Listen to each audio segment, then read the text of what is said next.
have quorum. Okay, the meeting is being recorded. We have quorum, so I'll call to order this open meeting of the New Westminster Police Board. We do begin with a land acknowledgement. We recognize and respect that New Westminster is on the unceded and unsurrendered land of the Halkomelem speaking peoples. We acknowledge that colonialism has made invisible their histories and connections to the land. And as a city, we are learning and building relationships with the people whose lands we are on. I would need someone to adopt or to move to adopt the agenda. Moved. So moved, seconded, all in favor, all opposed, carried.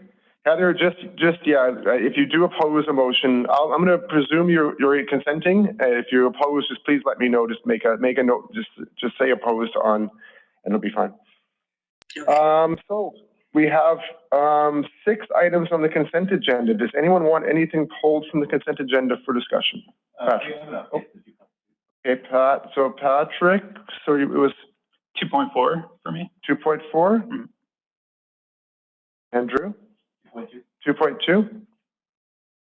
Heather, is there anything you want to pull? 2.6D. 2.6. We'll pull all of 2.6. Yeah, but we'll pull just 2.6B. Sorry. Seeing nothing else, can we get a motion to approve the items left on the consent agenda? Moved by Drew, second Patrick. All in favor? All opposed, carried. Item 2.2, police member reports. Yeah, I just wanted to update the board that I've been doing board interviews with Basic Solicitor General in Cabro. We interviewed 5 candidates in December, early January, and 4 were quite strong. So there's 2 recommendations going forward to the minister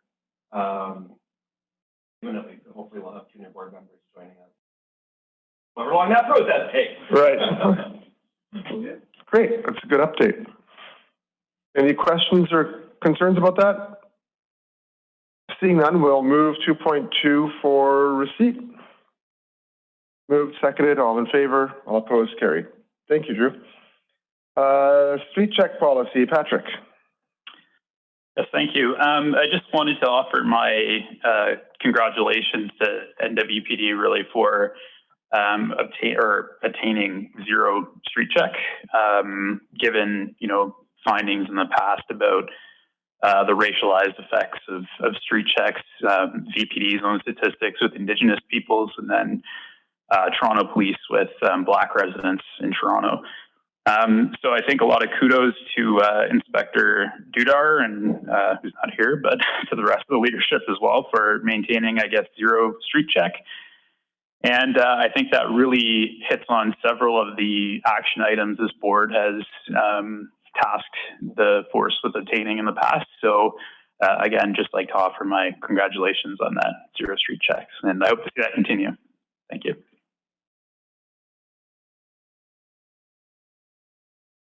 Excuse me. Any other questions or comments?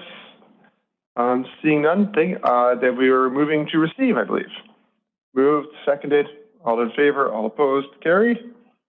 And 2.6B, crime and safety in City of Westminster, Heather. No, sorry, I said D. D. I think that we're all okay with that as, 2.6D, okay. Just wanted to talk about this because the JI is increasing the cost again, and I feel like the cost of this training are quite excessive for the length of the program, and in terms of for a length of this program to have these types of costs from both the city and the recruits and what they're getting from government seems like excessive. And just what thoughts we want to have as a board to just question some of these pieces. I don't think we should always just accept price increases without having a bit more of a deeper conversation about some of the concerns that we may have about these price increases and what are we getting for this, etc. I would ask one question, is this expected? Was this something that we've budgeted for? This is separate from our already, how will I say it, dynamic or exciting recommended rates increase for next year. So this is a new and unexpected increase, or is this, I don't know if the chief wants to comment. Yeah, thank you, Mayor and Heather. Yeah, so this was unexpected.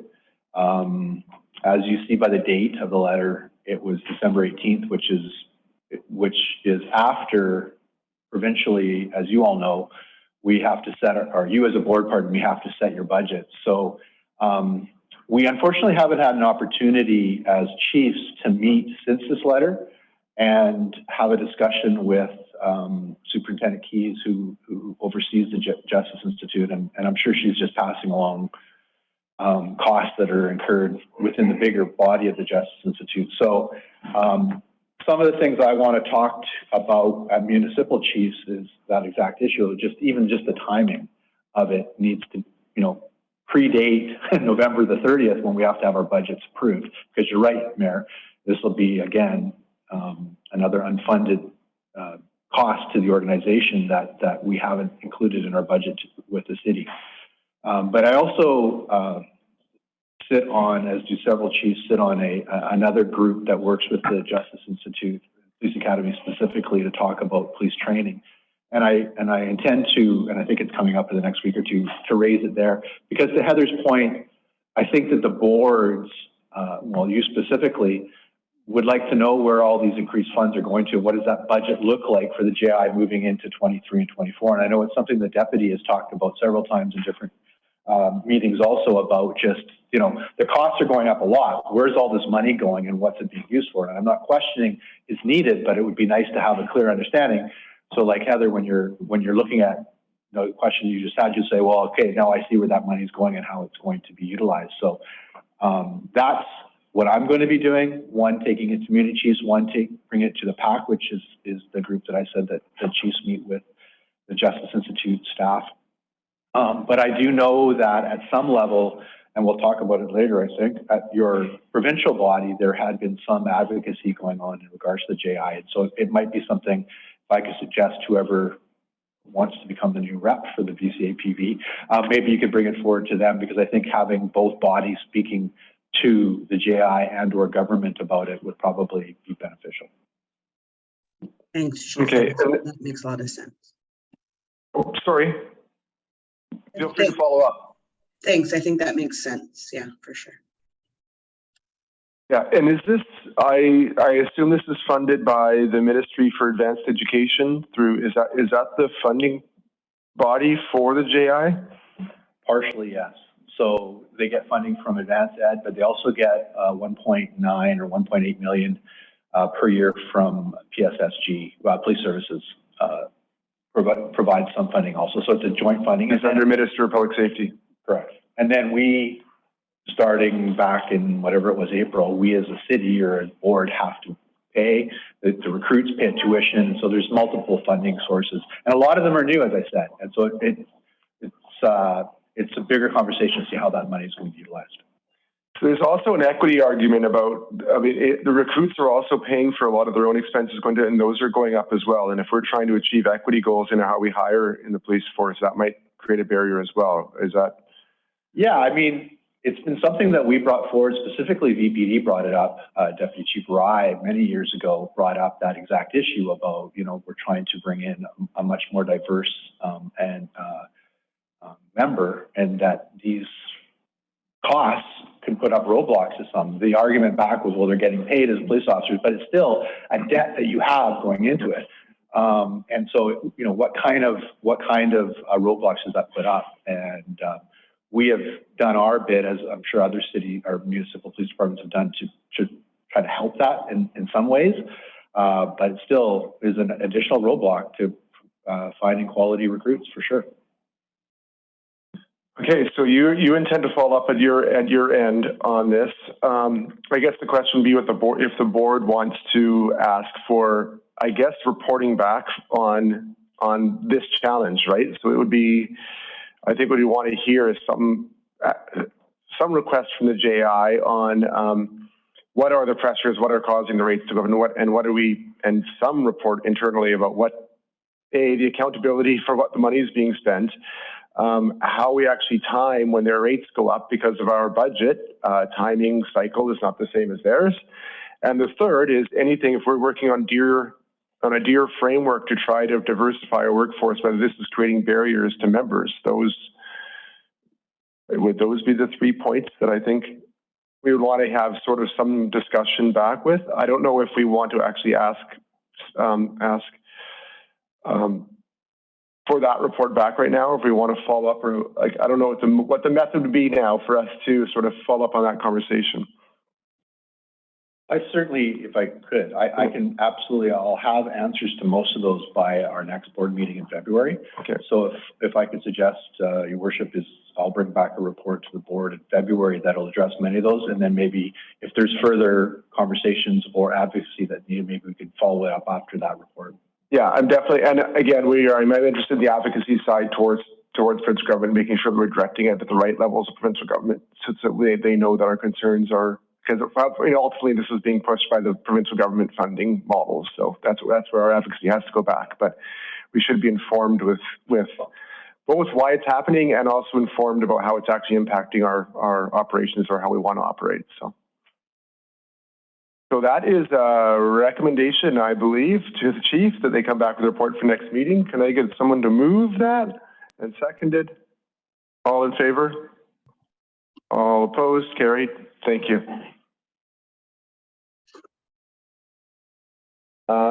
That brings us to new business, BCAPB Awards Program. Russell Jansen. Thank you, Your Worship. So this is a new program that your provincial body's looking to get rolling. It's recognition in 3 different areas that the board would potentially issue each year to a deserving individual that would meet the criteria that they built within this report. What I would suggest to the board is we currently have accommodations committee that's overseen, I think, by the deputy and several others within our organization. I would suggest that we build this program into our current policy, which we could bring back to the board for approval, and then that body would then bring forward recommendations either on a yearly basis, or if it doesn't, some years there may not be someone that matches the criteria, or whenever it's suitable, to then issue this award on behalf of the board to whoever that would be. Okay, so you're recommending that that the nominations come forward from your committee to this board, which would be, I think there would be a process for the board members, so the board would be able to nominate someone to put into that process, or? Yeah, I think what we would have our policy and it will lay out what it would be, and if the board wants to put forward a name, all I would suggest on these ones is the committee that the deputy oversees would keep them and then bring them forward to the board, whether on a yearly basis or whatever. And the board, I think, ultimately would make the final decision, or at least have a recommendation on who it is, because the award is coming from yourselves. But just instead of the board trying to accumulate that information yourselves, we can do that within our committee and then bring it forward to the board whenever it's suitable. Any questions or comments from the board? Okay. Okay, I don't know if we need direction for that, I think this is just for receipt, the letter, but maybe we should move this direction to come back with some sort of, with the policy. A policy to support that. Yeah. Moved, seconded, all in favor, all opposed, carried, thank you.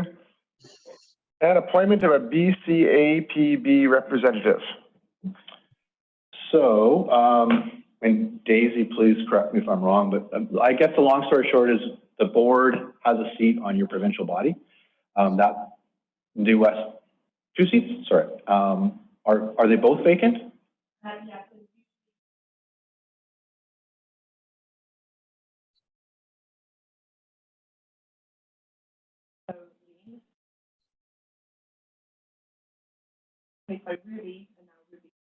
Gotcha. So this doesn't bode well for your future on the board.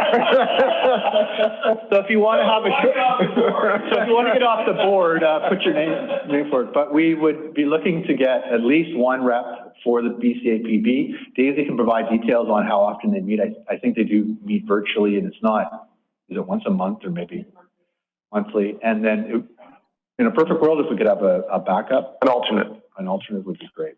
So I don't know if the board wants to make that decision now or get back to us, but that's what we're looking to fill. Sorry, if I just control, I don't think I have to say this, but I think the board knows the importance right now, especially of advocacy on many levels. And I think that your provincial body is really trying to do a lot of great work in regards to some advocacy on really important issues for yourselves. So if we could get someone, that'd be awesome. Okay. We have two options here. I could receive nominations from the board. I guess we are allowed to nominate our own members, and there's not a formal process to do that. So we could nominate. I would take volunteers or nominations. I'm happy to volunteer. Okay, and recognize that Shirley is not in the room, but she's not in the room, so so I'm not going to worry about that. But if Drew was interested in doing so, we would have to, or if anyone else is interested in doing it or serving as the alternate, in case Drew, I understand the alternate would just be truly an alternate, someone who would just fill the seat if Drew was not able to make a meeting. Yeah. I'm open to being the alternate. Okay, so Drew is volunteered. Yeah, we'll say volunteered to be our representative, and Heather. Heather has volunteered to be the alternate. Do we have any other recommendations? We could always go to a vote. We could have rock, paper, scissors. We can do this any way we want. Okay, so I would ask that that there be a motion to appoint Drew and Heather and that is moved, seconded. All in favor, all opposed, carried. Thanks. Congratulations, Drew. It's been nice knowing you. Thanks so much. Thanks, everybody.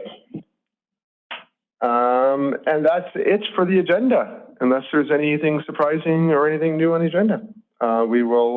Next meeting is on February 21st, right here in council chambers. But stay tuned, folks. We are going to move into our closed in-camera agenda. You will have to log out of Zoom and log into the new in-camera Zoom account. So give us 5 minutes. We'll start before 10 o'clock. So everyone just please log out and log back in and take a break if you have to.